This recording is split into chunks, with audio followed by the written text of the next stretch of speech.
ரெடிங்களா? Action. என்னோட name Sunita.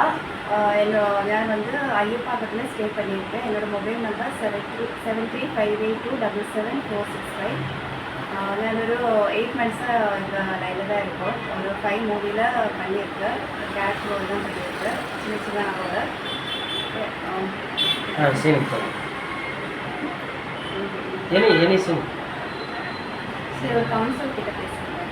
Husband wife கொஞ்சம் சண்டை கவுன்சில். ஓகே. மார்னிங் மேடம் ஒரு மாதமாக என்னோட ஹஸ்பண்ட் என்கிட்ட பேசுகிறதே இல்லை மேடம். எல்லாமே தெரியல. நீங்கள் தான் பார்த்து ஏதாவது பண்ணுங்க. நாங்கள் எப்படி இருக்குன்னு தெரியுமா மேடம்? ஒரு வருஷத்துக்கு முன்னாடி அவங்க என்கிட்ட எவ்வளோ பாசமாக இருக்கும் தெரியுமா? இப்போ எல்லாம் நான் முன்னாடி போனால் கூட கண்டுக்கிறதே இல்லை. என்ன பண்ணுறதே தெரியல. நாங்கள் லவ் பண்ணிட்டு இருந்தேன்.